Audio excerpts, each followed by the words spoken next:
പിതാവേ, നന്ദിയോടെ ഞങ്ങൾ അങ്ങേക്ക് സ്തോത്രം ചെയ്യുന്നു. ഇന്നത്തെ പകൽ സമയം തുടർന്ന് അല്പനിമിഷങ്ങൾ ഞങ്ങൾ അവിടുത്തെ പൊന്നുപാദപീഠത്തിൽ ദൈവവചനത്തിൻ്റെ മുൻപാകെ ആയിരിക്കുമ്പോൾ അവിടുത്തെ പുത്രൻ്റെ തിരുനാമം ഞങ്ങളിൽ മഹത്വമെടുക്കണമേ. ദൈവവചന ശുശ്രൂഷ അടിയങ്ങൾക്ക് അനുഗ്രഹപ്രദമാക്കണമേ. യേശുവിൻ നാമത്തിൽ തന്നെ പിതാവേ, ആമേൻ. വിശുദ്ധ അപ്പോസ്തലൻ ഗലാത്യർക്ക് എഴുതിയ ലേഖനത്തിൽ നിന്നാണല്ലോ നമ്മൾ തുടർച്ചയായിട്ട് ചിന്തിച്ചു കൊണ്ടിരിക്കുന്നത്. കർത്താവ് ഇന്നത്തെ പകൽ സമയം തുടർന്ന് 2-ാമത്തെ അധ്യായത്തിലേക്ക് നമ്മുടെ ശ്രദ്ധയെ തിരിക്കാം. 2-ാമത്തെ അധ്യായം 1 മുതൽ 10 വരെയുള്ളതാകുന്ന വേദഭാഗങ്ങളാണ് ഇന്നത്തെ ചിന്തയ്ക്ക് ആധാരമായിട്ട് തിരഞ്ഞെടുത്തിരിക്കുന്നത്. സമയത്തിൻ്റെ അഭാവം നിമിത്തം അത് മുഴുവൻ വായിക്കുവാൻ നമുക്ക് കഴിയുമെന്ന് തോന്നില്ല. എങ്കിലും എനിക്ക് തോന്നുന്നത് ദൈവവചനം ഒന്ന് വായിച്ച് കേൾക്കുന്നത് തന്നെ അതിൽ തന്നെ ഒരു സന്തോഷമല്ലേ. പെട്ടെന്ന് ആർക്കെങ്കിലും ഒരാൾക്ക് ഉറക്കെ ഒന്ന് വായിക്കാം. ഞാൻ ഐ പ്രോമിസ് യു കൃത്യസമയത്ത് തന്നെ നിർത്താം. വലിയൊരു 10 വാക്യങ്ങളുടെ പാസേജ് വായിക്കുന്നത് കൊണ്ട് സമയം ഓവർഷൂട്ട് ചെയ്യുമെന്നൊന്നും നിങ്ങൾ പേടിക്കണ്ട. ദയവായിട്ട് ആർക്കെങ്കിലും ഒരാൾ കൂട്ടിക്കൊണ്ട് വീണ്ടും പോയി, ഞാൻ വെളിപ്പാടനുസരിച്ചത്രേ പോയത്, ഞാൻ ഓടിയതോ വെറുതെ എന്ന് വരാതിരിപ്പാൻ ഞാൻ ജാതികളുടെ ഇടയിൽ പ്രസംഗിക്കുന്ന സുവിശേഷം അവരോട്, വിശേഷാൽ പ്രമാണികളോട് വിവരിച്ചു. എന്റെ കൂടെയുള്ള ഫിലിപ്പോസ് യവനൻ എങ്കിലും പരിച്ഛേദന ഏൽപ്പാൻ ആരും നിർബന്ധിച്ചില്ല. അത് തൊഴിഞ്ഞു വന്ന കള്ളസഹോദരന്മാർ ദുരിതമായിരുന്നു. അവർ നമ്മെ അടിമപ്പെടുത്തേണ്ടതിന് ക്രിസ്തു യേശുവിൽ നമ്മുടെ സ്വാതന്ത്ര്യം ഒറ്റുനോക്കുവാൻ തുഴഞ്ഞു വന്നിരുന്നു. വിശേഷത്തിന്റെ സത്യം നിങ്ങളോട് കൂടെ നിലനിൽക്കേണ്ടതിന് ഞങ്ങൾ അവർക്ക് ഒരു നാഴിക പോലും വഴങ്ങിക്കൊടുത്തില്ല. പ്രമാണികളായവരോ അവർ പണ്ട് എങ്ങനെയുള്ളവർ ആയിരുന്നാലും എനിക്ക് ഏതുമില്ല. ദൈവം മനുഷ്യന്റെ മുഖം നോക്കുന്നില്ല. പ്രമാണികൾ എനിക്ക് ഒന്നും ഗ്രഹിപ്പിച്ചു തന്നിട്ടില്ല. നേരെ മറിച്ച് പരിച്ഛേദനയുടെ അപ്പോസ്തലത്തിനായി പത്രോസിനോടുകൂടെ വ്യാപരിച്ചവൻ ജാതികൾക്കായി എന്നോടുകൂടെ വ്യാപരിച്ചതുകൊണ്ട് പത്രോസിന് പരിച്ഛേദനക്കാരുടെ ഇടയിലെ സുവിശേഷ ഘോഷണം എന്ന പോലെ എനിക്ക് അഗ്രധർമ്മക്കാരുടെ ഇടയിലെ സുവിശേഷ ഘോഷണം പരമേൽപ്പിച്ചിരിക്കുന്നു എന്നും കണ്ട് എനിക്ക് ലഭിച്ച കൃപ അറിഞ്ഞും കൊണ്ട് തൂണുകളായി എണ്ണപ്പെട്ടിരുന്ന യാക്കോബും കേഫാവും യോഹന്നാനും ഞങ്ങൾ ജാതികളിടയിലും അവർ പരിച്ഛേദനക്കാരുടെ ഇടയിലും സുവിശേഷം അറിയിപ്പാൻ തക്കവണ്ണം എനിക്കും ബർന്നബാസിനും കൂട്ടായ്മയുടെ ഫലം തന്നു. ദരിദ്രരെ ഞങ്ങൾ ഓർത്തുകൊള്ളണം എന്ന് മാത്രം അവർ പറഞ്ഞു.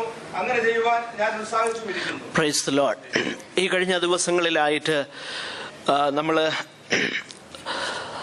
സുവിശേഷത്തെക്കുറിച്ച്, വിശേഷിച്ച് പരമാർത്ഥമാകുന്ന സുവിശേഷത്തെക്കുറിച്ചും അതിൻ്റെ മറ്റൊരു പെർവേർട്ടഡ് ഫോമാകുന്ന വേറൊരു സുവിശേഷം എന്ന് പൗലോസ് വിളിക്കുവാൻ ആഗ്രഹിച്ചു എങ്കിലും വേറെ ഒരു സുവിശേഷം ഇല്ല എന്നതുകൊണ്ട് സുവിശേഷത്തിൻ്റെ മറവിൽ സുവിശേഷമായി തോന്നിപ്പിക്കുന്ന ഒന്നിനെ പ്രസംഗിക്കുന്നതിനെ അതിനെതിരായിട്ട് പൗലോസ് ലീഹ പറയുന്ന വാക്കുകളാണ് നമ്മൾ ശ്രദ്ധിച്ചത് കഴിഞ്ഞ ദിവസങ്ങളിൽ.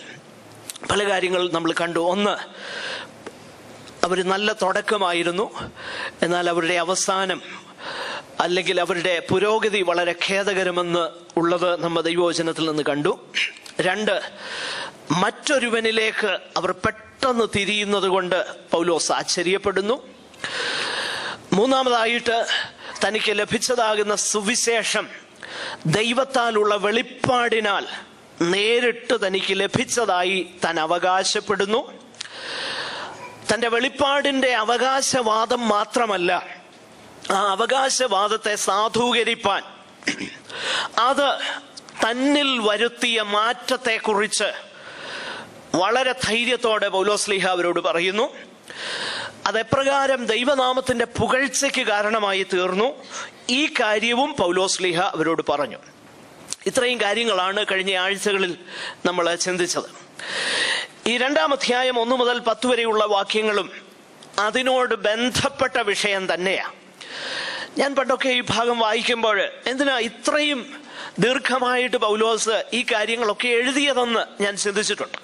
എന്നാൽ ഇപ്പോൾ ദൈവത്തിൻ്റെ വചനം അതിൻ്റെ കൂടുതൽ പ്രകാശനം എനിക്ക് ലഭിച്ചപ്പോഴാണ് അതിൻ്റെ പ്രാധാന്യത എനിക്ക് മനസ്സിലാക്കുവാൻ തക്കവണ്ണം കഴിഞ്ഞത്.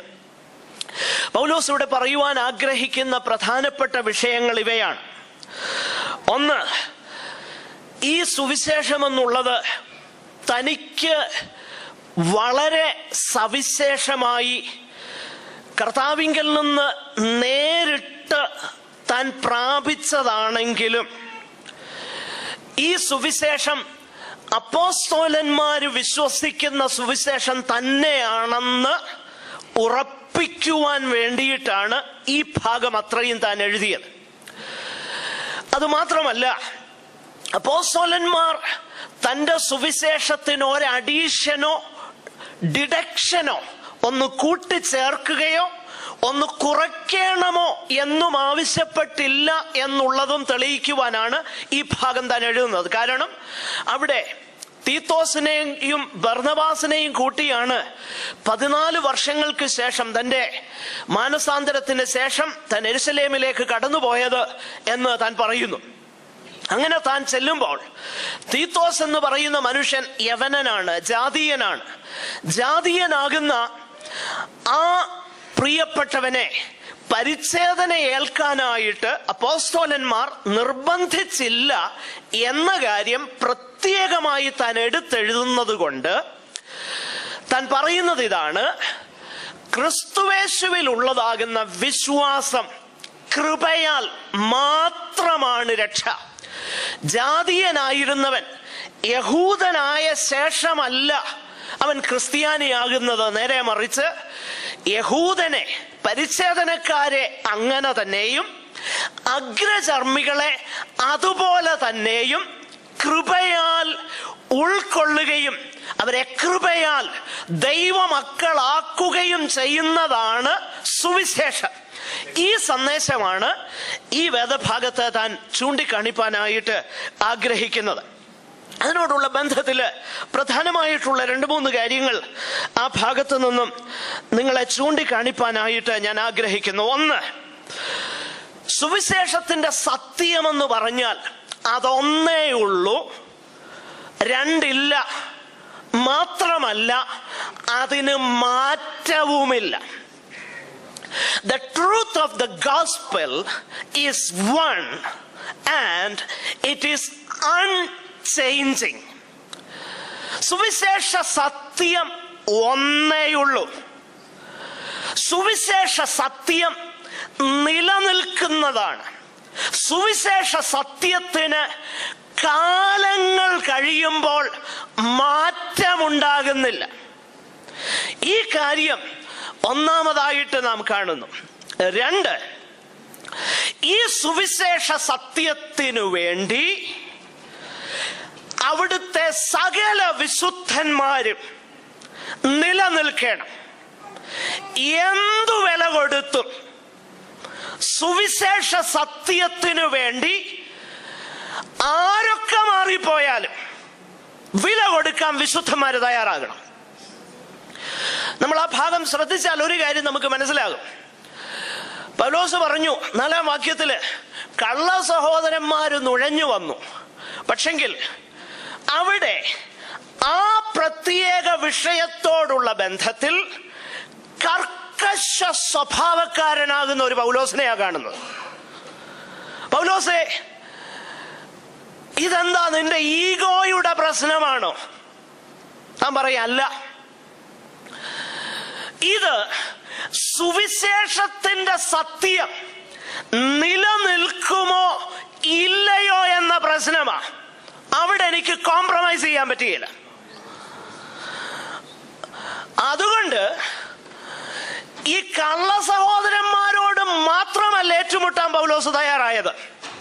പിന്നെ ആരോടും കൂടെ ഏറ്റുമുട്ടാൻ തയ്യാറായെന്നറിയോ?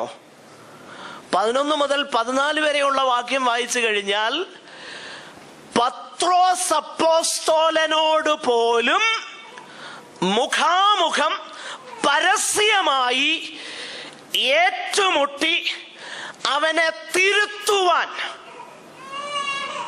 താൻ പരിശ്രമിച്ചു.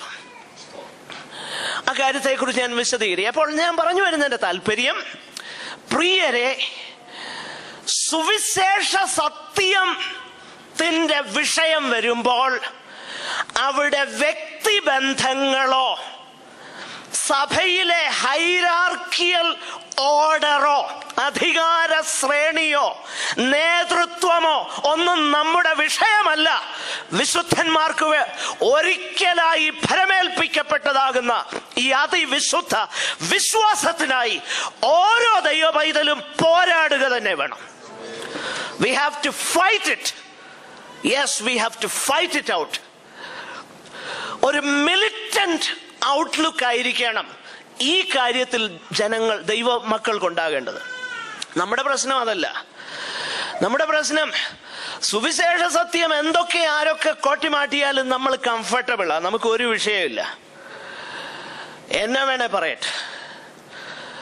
എന്നാൽ നമ്മളെ വല്ലതും പറഞ്ഞു കഴിഞ്ഞാൽ നമുക്ക് വലിയ വിഷയ. എന്നാൽ വിശുദ്ധന്മാരങ്ങനെയല്ലായിരുന്നു. മോശയെ നോക്ക്, ഏറ്റവും അതിസൗമ്യനെന്നാ അദ്ദേഹത്തെ വിളിച്ചേക്കുന്നേ. ആ വിളിച്ചേക്കുന്ന കോണ്ടെക്സ്റ്റ് നമുക്കറിയാം. അഹരോനും മിരിയാമും കൂടെ മോശയ്ക്കെതിരായി സംസാരിക്കുന്നു. ആ കോണ്ടെക്സ്റ്റിൽ എഴുതിയേക്കുക താൻ അതിസൗമ്യനായിരുന്നു, ഒന്നും പറഞ്ഞില്ല. എന്നാൽ പുറപ്പാട് പുസ്തകം 30 മുതലുള്ള അധ്യായങ്ങളിൽ കാണുന്ന മോശയെ നോക്ക്. ഈ അതിസൗമ്യനാകുന്ന മോശയെ പോലെ കോപിഷ്ഠനാകുന്ന ഒരുവനെ ഭൂമിയിൽ കാണാൻ പറ്റുകയില്ല. എന്താ വിഷയം? അവിടെ പേഴ്സണൽ ഈഗോ അല്ല വിഷയം. ദൈവനാമം ദുഷിക്കപ്പെടുന്നു എന്ന് മനസ്സിലാക്കിയപ്പം കോപത്തോടെ, വളരെ നീതിയുള്ള കോപത്തോടെ താൻ എഴുന്നേറ്റ് നിൽക്കുക. പ്രിയമുള്ളവരെ, ഈ ഒരു ആറ്റിറ്റ്യൂഡ് ദൈവമക്കൾക്കുണ്ടാകണം കേട്ടോ.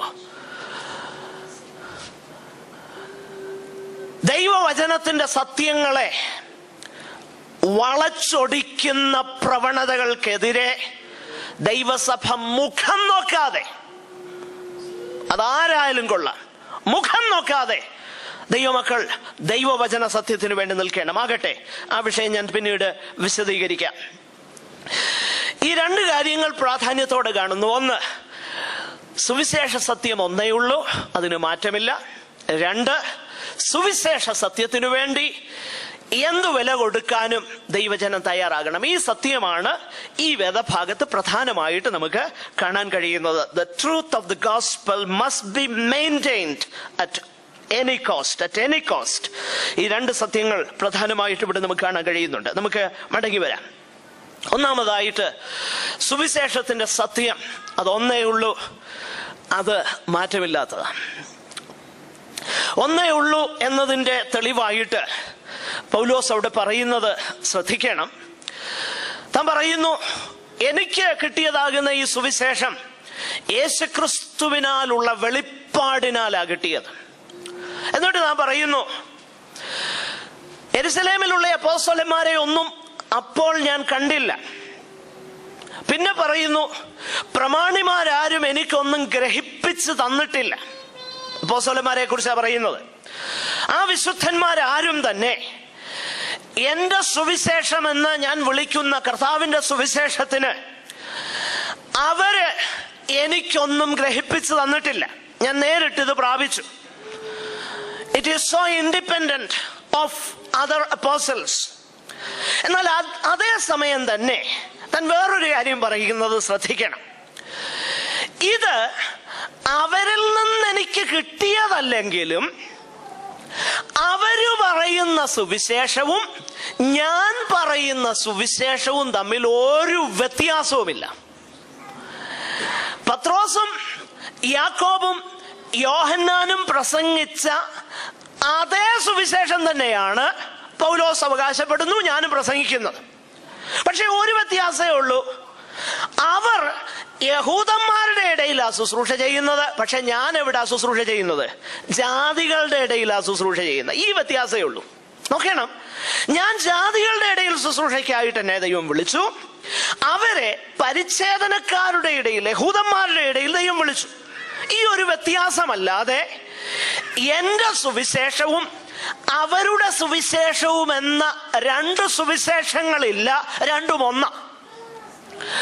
അങ്ങനെയെങ്കിൽ നാം ഏറ്റവും പ്രാധാന്യതയോടെ മനസ്സിലാക്കേണ്ടത്, നാം കേൾക്കുന്ന പല സുവിശേഷങ്ങൾക്കും അപ്പോസ്തോലികമാകുന്ന അടിസ്ഥാനമുണ്ടോ എന്നുള്ളത് ഈ പുസ്തകത്തിന്റെ അടിസ്ഥാനത്തിൽ വിലയിരുത്താൻ നമ്മൾ ബാധ്യസ്ഥരാണ്. എനിക്കറിയാം, ഞാൻ പറഞ്ഞു വരുന്ന വിഷയം അല്പം ഹാർഡായിട്ടുള്ള വിഷയമാണ്. ദഹിക്കാനും ഇച്ചിരി ബുദ്ധിമുട്ടാ, കഴിക്കാനും അല്പം ബുദ്ധിമുട്ടാ.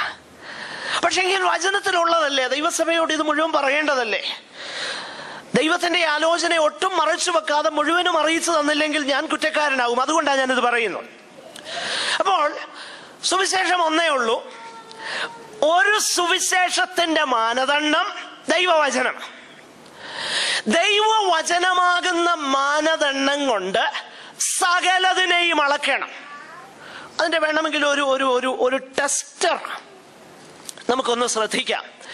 കൊരിന്ത്യരുടെ 1-ാമത്തെ ലേഖനം അതിന്റെ 15-ാം അധ്യായം 1 മുതൽ താഴോട്ടുള്ള വാക്യങ്ങൾ പെട്ടെന്നൊന്ന് വായിച്ചേ. സുവിശേഷത്തിന്റെ അന്തസത്ത എന്താണെന്ന് പൗലോസ് അവിടെ പറഞ്ഞിട്ടുണ്ട്. ഞാൻ നിങ്ങളോട് സുവിശേഷിച്ചതും നിങ്ങൾക്ക് ലഭിച്ചതും നിങ്ങൾ നിലനിൽക്കുന്നതും നിങ്ങൾ വിശ്വസിച്ചതും. യെസ്, നോക്ക്, പൗലോസ് പറയുന്ന വാക്കുകളൊന്ന് ശ്രദ്ധിച്ചേ. ഞാൻ നിങ്ങളോട് സുവിശേഷിച്ചത്, പിന്നെ നിങ്ങൾക്ക് ലഭിച്ചത്, നിങ്ങൾ നിൽക്കുന്നത്. ആ സുവിശേഷം അതെന്താണ്? വായിച്ചേ.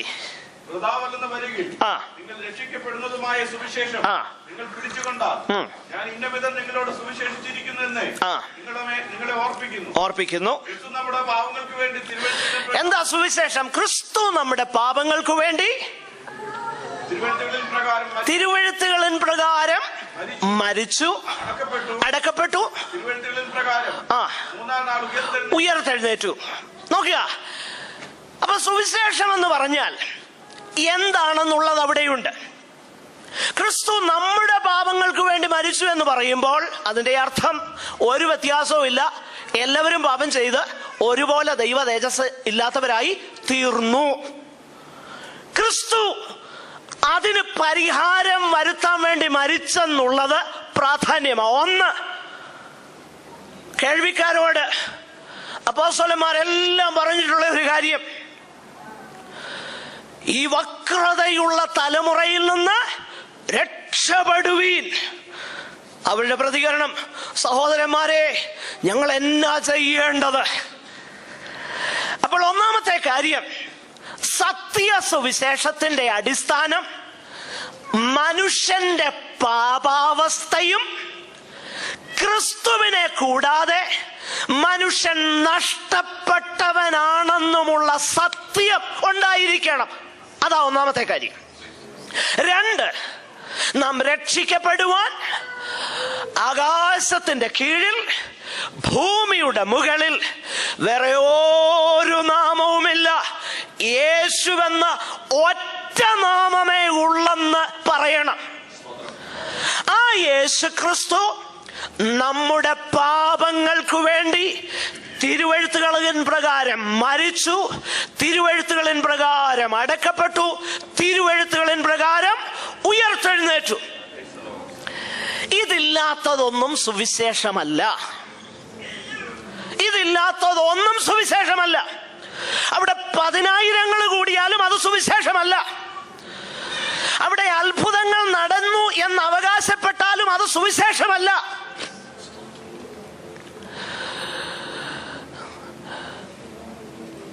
ഞാൻ കേട്ടു ഒരിടത്തൊരു മാസ് ബാപ്റ്റിസം നടക്കുക. മാസ് ബാപ്റ്റിസം, പേര് പറയാൻ എനിക്ക് ബുദ്ധിമുട്ടൊന്നുമില്ല, എന്നാൽ പരസ്യമായിട്ട് ഞാൻ പറയുന്നില്ല. മാസ് ബാപ്റ്റിസം നടന്നപ്പോൾ ഒത്തിരി ഹിന്ദുക്കളും എല്ലാം വന്ന് മുങ്ങി. അപ്പൊ അവരുടെ ധാരണ എന്നറിയാമോ?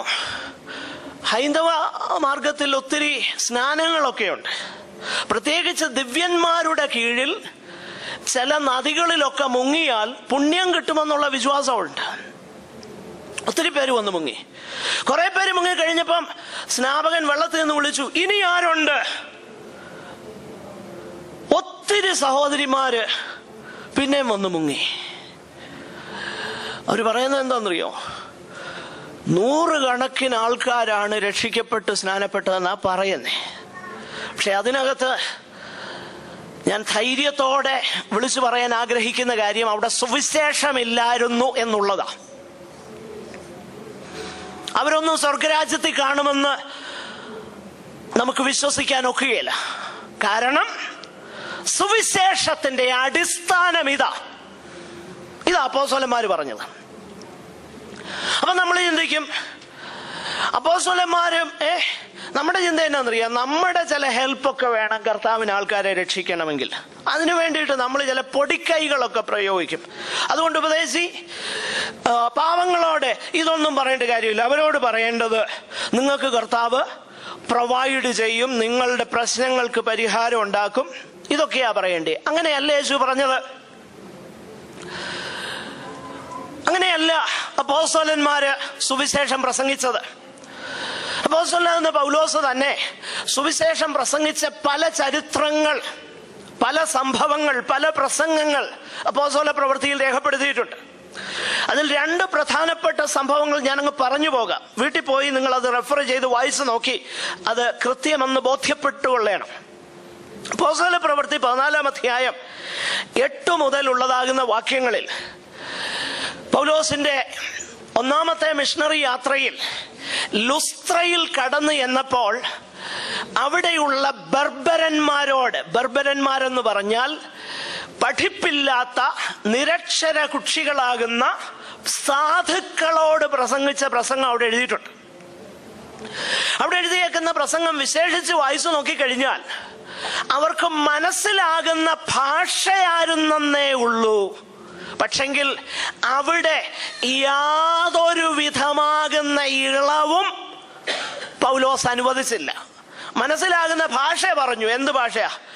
അക്ഷരാഭ്യാസമില്ലാത്ത അവരോട് പറഞ്ഞ ഭാഷ. ഇങ്ങനെയാ പൗലോസ് പറഞ്ഞത്, കഴിഞ്ഞ കാലങ്ങളിൽ അറിയായ്മയിൽ നടക്കാൻ ദൈവം എല്ലാവരെയും അനുവദിച്ചു. വിശേഷിച്ച് അതിന്റെ 15 മുതൽ താഴോട്ടുള്ള വാക്യങ്ങൾ ശ്രദ്ധിച്ചാൽ, എന്നാൽ ആ കാലങ്ങളിൽ പോലും ദൈവം മഴയും വെയിലും ഒക്കെ തന്നപ്പം നിങ്ങൾക്ക് ഭക്ഷിപ്പാൻ ആഹാരം ഭൂമിയിൽ നിന്നുണ്ടാക്കി തന്നപ്പോൾ തന്നെ കുറിച്ചുള്ള സാക്ഷ്യം തരാതെ ഇരുന്നിട്ടില്ല.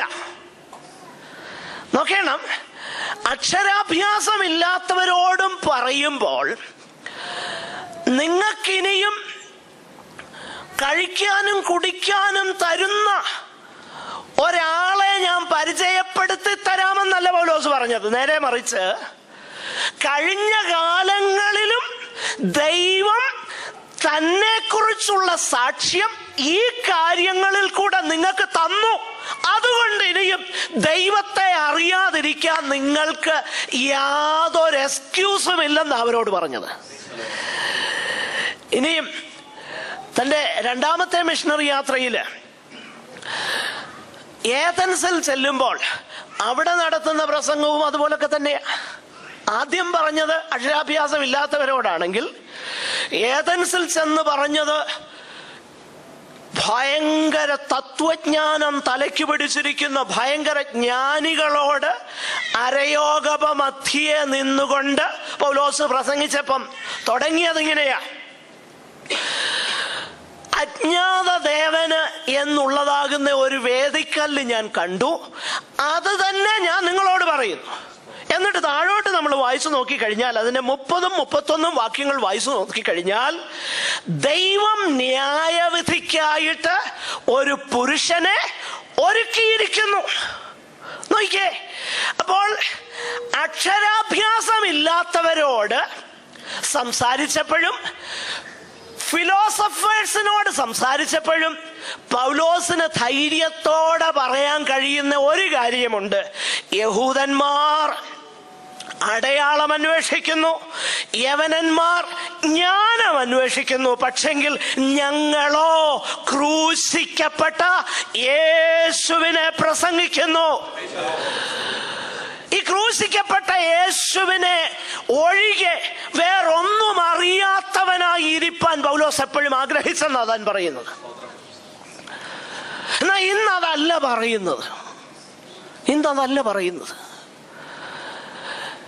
ഇന്ന് ഈ സുവിശേഷമല്ല സഭയിലും കേൾക്കുന്നത്, പുറത്തും കേൾക്കുന്നത്. എന്നാൽ ഞാൻ ഉൾപ്പെട്ടു നിൽക്കുന്ന ഞാൻ നിങ്ങളുമൊക്കെ ഉൾപ്പെട്ട് നിൽക്കുന്ന നമ്മുടെ ഈ പ്രസ്ഥാനത്തിന് ഒരു നല്ല പാരമ്പര്യം ഉണ്ടായിരുന്നു.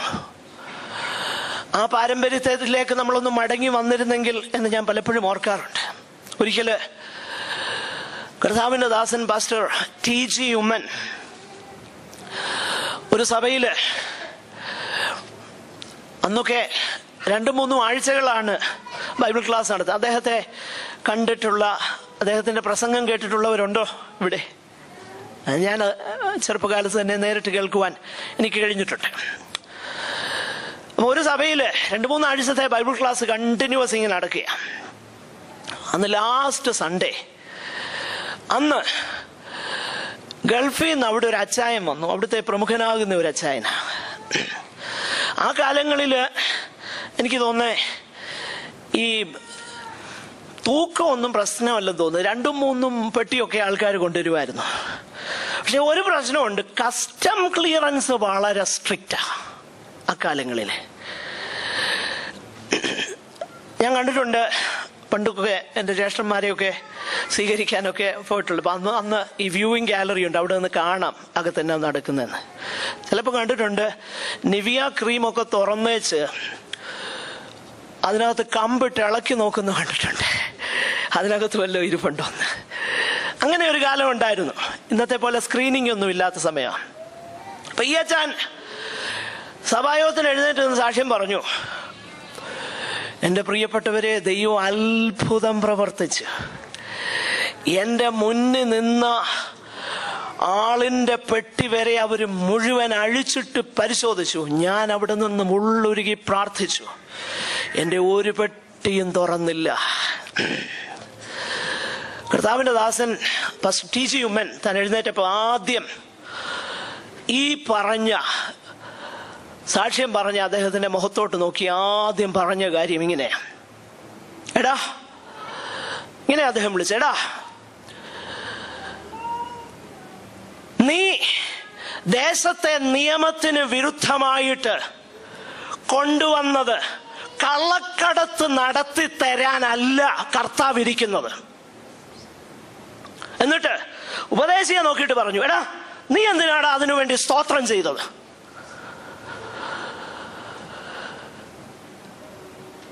ഞാൻ ആ സംഭവം ഓർത്ത് ദൈവത്തിന് സ്തോത്രം ചെയ്യുകയാണ്. ആ ബോൾഡ്നെസ്, അവിടെ ഒരു പ്രശ്നം ഉണ്ടായില്ല കേട്ടോ. ഞാൻ പറഞ്ഞതിന്റെ താല്പര്യം, ഇങ്ങനെയുള്ള പലതിനെയും നമ്മൾ ധൈര്യത്തോടെ നേരിടണം.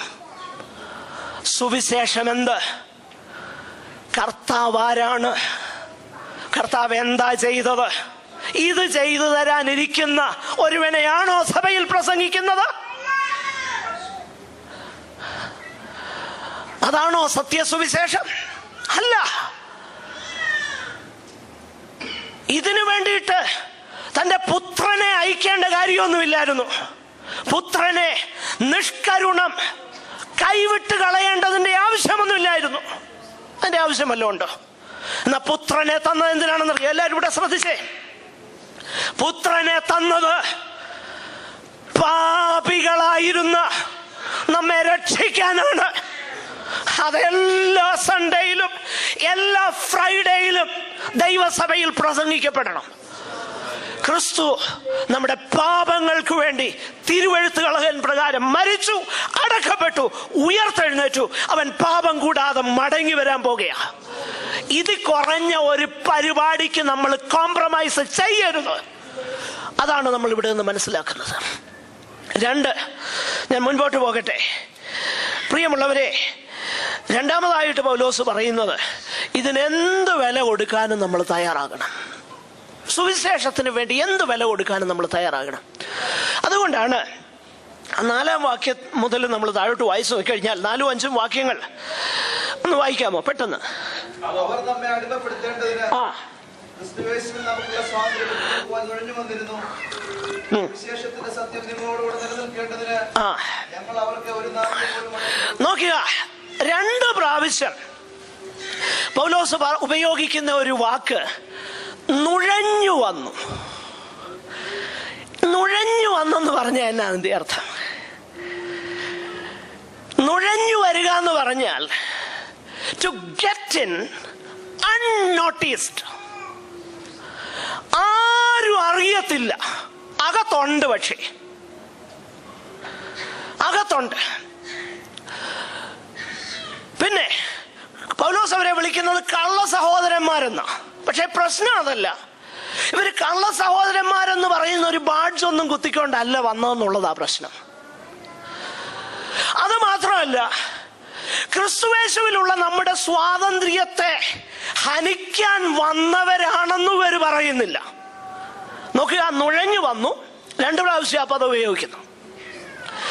നുഴഞ്ഞു വന്നു. ക്രിസ്തുയേശുവിൽ നമുക്കുള്ള സ്വാതന്ത്ര്യത്തെ ഒറ്റ നോക്കാൻ വേണ്ടിയിട്ടാണ് ഇവർ വന്നത്. ഈ കാര്യം ആർക്ക് മനസ്സിലായി? വെളിപ്പാട് പ്രാപിച്ച പൗലോസിന് മനസ്സിലായി. പൗലോസ് പറയുന്നത്, 14 വർഷം മുമ്പേ ഞാൻ ഈ പ്രസംഗമാ പ്രസംഗിച്ചത്. ഇപ്പൊ 14 വർഷം പ്രസംഗിച്ചിട്ടും ഇതിന് ഇംപ്രൂവ്മെന്റിന്റെ ഒന്നും ആവശ്യമില്ല. അത് നിലനിൽക്കുക. ആ സുവിശേഷം വെച്ച് അളന്നു നോക്കിയപ്പോ മനസ്സിലായി തെറ്റെന്താ ശരിയേതാന്ന്.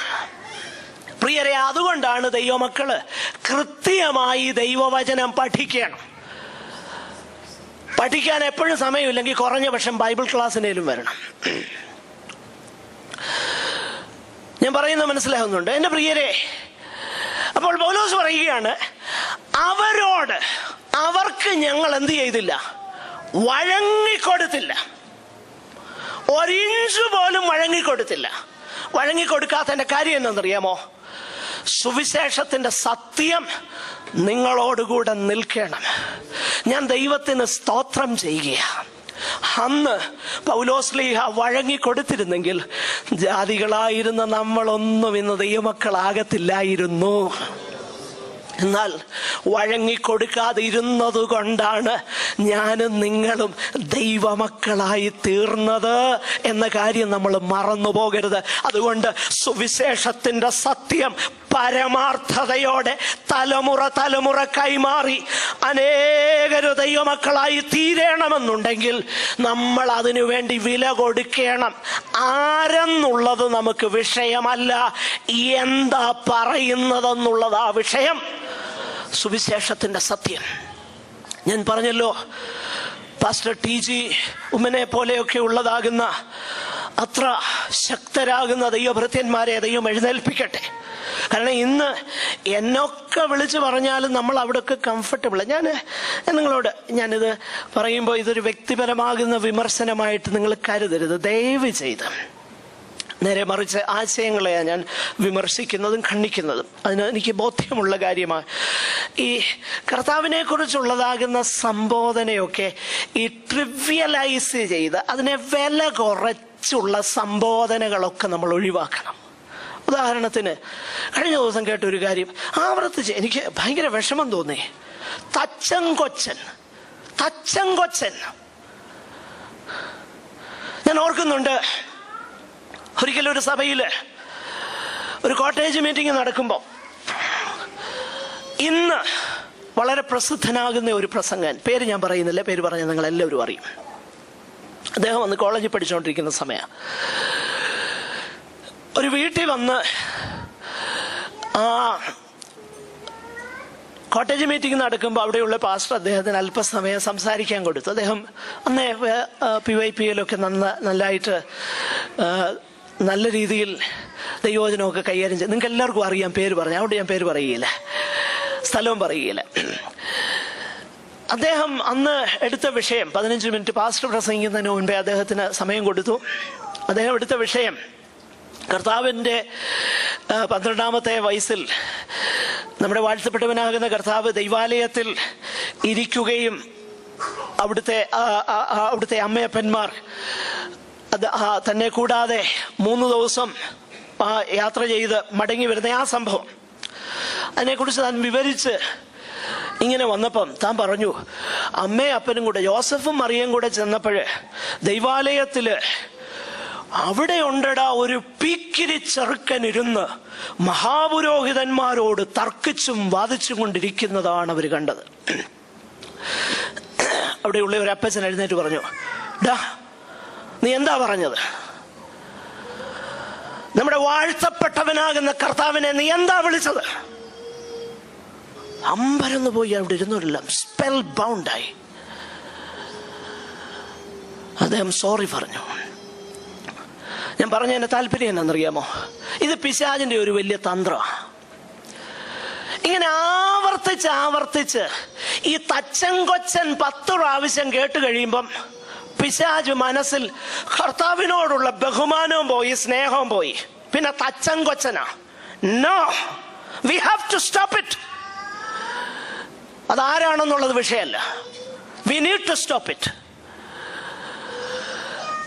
നമ്മുടെ കർത്താവിനെ ബഹുമാന പുരസ്സരമല്ലാതെ, കർത്താവിനോടുള്ള ഭയവും സ്നേഹവും നമ്മിൽ സംജാതമാക്കുന്നതല്ലാതെ ഒരു വീൺവാക്ക് ദൈവസന്നിധാനത്തിൽ പറയുവാൻ ആരും ധൈര്യപ്പെടരുത്.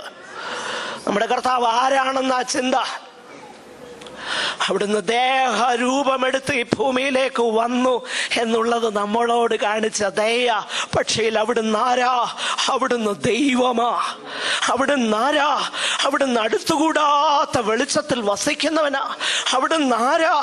താൻ മാത്രം അവർത്യതയുള്ളവനാ. അവിടുന്ന് ആരാ?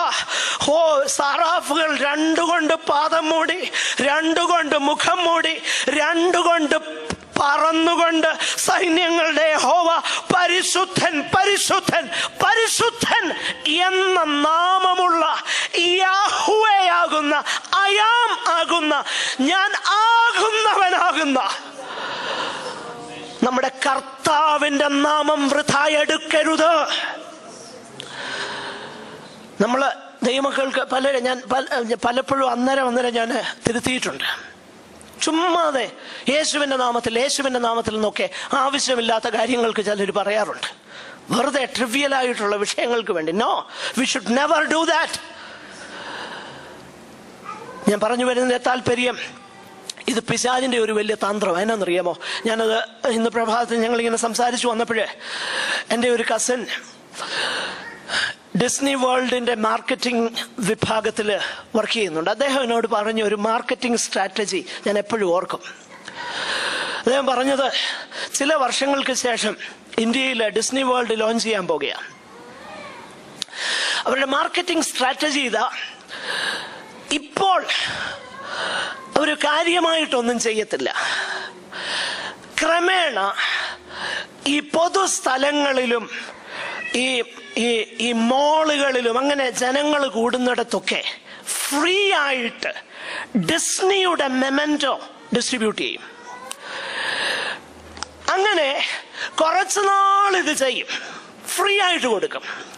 ഫ്രീ ആയിട്ട് കൊടുത്തു കഴിയുമ്പം കുറെ കഴിയുമ്പം ഡിസ്നി എന്ന് പറയുന്നത് ഒരു ഹൗസ് ഹോൾഡ് നെയിം ആകും. പിന്നെ ഡിസ്നി എന്ന് പറഞ്ഞാൽ അറിയാത്തവരാരും ഉണ്ടാകത്തില്ല, എളുപ്പമാണ്. അത് കഴിഞ്ഞാണ് ഫുൾ ഫ്ലെഷ്ഡ് ആയിട്ട് ഇത് ലോഞ്ച് ചെയ്യാൻ പോകുന്നത്. പിശാചിന്റെ തന്ത്രം ഇത് തന്നെയാ. എന്താണെന്നറിയാമോ? ഇങ്ങനെ നമ്മൾ വലിയ പ്രശ്നമില്ലെന്ന് കരുതുന്ന പലതും പുൾപിറ്റിൽ കൂടെയും അല്ലാതെ ഇങ്ങനെ നമ്മുടെ ചെവി തന്നോണ്ടേയിരിക്കും. ഇതിങ്ങനെ കുറെ കേട്ട് കഴിയുമ്പം നമ്മൾ ചിന്തിക്കും ഇതേതാണ്ട് പുസ്തകത്തിലുള്ളതാന്ന് ചിന്തിക്കാൻ തുടങ്ങും. ഇങ്ങനെ ഒത്തിരി പദങ്ങളുണ്ട് നമ്മുടെ ഇടയിൽ, പുസ്തകത്തിലുണ്ടെന്ന് ചിന്തിച്ചു വെച്ചേക്കുന്ന പിശാചിന്റെ വലിയ തന്ത്രമാ. ഞാൻ പറഞ്ഞു വരുന്നതിന്റെ താല്പര്യം എന്നറിയാമോ? എന്തു വില കൊടുത്തും സുവിശേഷത്തിന്റെ സത്യത്തിനു വേണ്ടി നമുക്ക് നിൽക്കണം. അതുകൊണ്ടാണ് പൗലോസ് പറഞ്ഞത്, ഞാൻ ഒരു നാഴിക പോലും അവർക്ക് വഴങ്ങിക്കൊടുത്തില്ല. സ്തോത്രം. ഒരു കാര്യം കൂടെ പറഞ്ഞ് ഞാൻ അവസാനിപ്പിക്കാം. അതിന്റെ 9-10 വാക്യങ്ങൾ നമ്മൾ ശ്രദ്ധിച്ചു നോക്കിക്കഴിഞ്ഞാൽ, യെരുശലേമിലുള്ള അപ്പോസ്തലന്മാർ പറയുന്ന ഒരു കാര്യം, നിങ്ങൾക്ക് ഒരു കാര്യം ഞങ്ങൾ നിങ്ങളോട് പറയുന്നു. അവർ കൂട്ടായ്മയുടെ വലങ്കൈ ഞങ്ങൾക്ക് തന്നു. എന്നിട്ട് പറഞ്ഞു, ദരിദ്രരെ നിങ്ങൾ ഓർത്തുകൊള്ളണം. You must continue to remember the poor എന്ന് പറഞ്ഞാൽ പൗലോസ് പറയുന്നത്, ഞങ്ങൾ ചെയ്തു വരുന്ന ഒരു കാര്യം നിങ്ങൾ ചെയ്തു കൊള്ളണം എന്ന് യെരുശലേമിലുള്ള അപ്പോസ്തലന്മാർ പൗലോസിനോട് പറഞ്ഞു. അതിന്റെ കാരണം എന്തുവാ? പൗലോസ് ഇവിടെ പറയുന്നത്, ഞങ്ങൾ ചെയ്തു വന്ന കാര്യമാ. We must continue to do that. എന്ന് പറഞ്ഞാൽ സുവിശേഷ സത്യം ഉള്ളിൽ കയറി കഴിഞ്ഞാൽ ആദ്യം ഭൗതികമാകുന്ന വിഷയത്തോടുള്ള ബന്ധത്തിൽ നമ്മുടെ കാഴ്ചപ്പാടിന് മാറ്റമുണ്ടാകും. ഞാനത് വിശദമാക്കാം.